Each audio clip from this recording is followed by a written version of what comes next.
একটুখানি তোমাকে রিকোয়েস্ট, হসপিটালের সামনে এই পাউডারগুলোকে ঢেকে দেবে। খেয়ে শেষ করতে পারছো না, হাত বাড়াচ্ছ, খালি করো তারপরে তো তোমাকে আমি দেবো। সেই সোনারপুরের মহাদেব মন্ডল, এই সেই সোনারপুরের মহাদেব মন্ডল, এমনি খেয়ে যাবে। সকাল হলে জাস্ট ব্যাটালিয়ান শুরু হয়ে যায়। আমার ক্যামেরা স্ক্রিনে দেখতে পাচ্ছ, এক পাশে বিহারি কাকু, অন্যদিকে বাঙালি কাকু।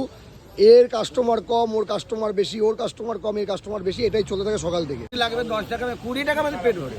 ঘুগনি সুন্দর কার ঘুগনি ভালো? থেকে অনেক 1000 গুণ বেশি ভালো এটা। কার থেকে? ওই ঘুগনিওয়ালার থেকে। মানে বাঙালি কাকুর থেকে বিহারি কাকুরটা ভালো, অনেক ভালো, অনেক অনেক ভালো। তো 1 মিনিট, তোমাদের অনেক অভিজ্ঞ হয়েছে। দেখুন তো ফোনটা মেরে প্রথম থেকে কোন ঘুগনিটা হচ্ছে কি অন্নপূর্ণা তুমি প্রথম থেকে আমরা জানি কোনটা পার্সিং, তাহলে ও তো জানে আমার গতি নেই, জানে আমার গতি নেই, আর আমার কোনো পদ নেই, আমি এই ছাড়া আর কিছু করতে পারবো না। সব সময় ঘুগনি গ্যারান্টি আছে, এনি টাইম। যে কোনো দিন এসে খেলবে, কোনো দিন যদি কেউ বলে দেয় ঘুগনি ভালো হচ্ছে না, আমি ব্যবসা বন্ধ করে চলে যাবো। কি নেবে?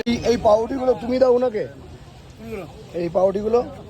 আমি এই গতি, হ্যাঁ, এই যে এইগুলো, আর এটা তো বার করলে মাত্র, আমি এনে কাটি। এনাকে দাও তো। একটুখানি তোমাকে রিকোয়েস্ট, হসপিটালের সামনে এই পাউরুটিগুলোকে ঢেকে দেবে যদি পারো। ওটা না, এই যে এখন যে দিচ্ছ না, ওনারা বলছে এই পাউরুটিগুলো এরকম ভাবে রাখলে কি মাছি টাছি বসছে, একটুখানি প্লাস্টিকে হাই প্লাস্টিক মধ্যে দাও, এই যে প্লাস্টিক মধ্যে দাও, বুঝলে, এতে মানুষের সুবিধা হবে আর কিচ্ছু না। এগুলো তোমরা পড়াশোনা করে, আমি যদি এত বলি মরে যাবো তো। আমি একটা লোক বলছে রেগে যাচ্ছিল, এই বাবুটা বলছে তুমি খুঁজছিস তো রেগে যাচ্ছ। আমি পুরো হাসপাতাল রোগীর সঙ্গে এক কথা বলতে গেলে আমি অসুস্থ সুস্থ হয়ে যাবো নি।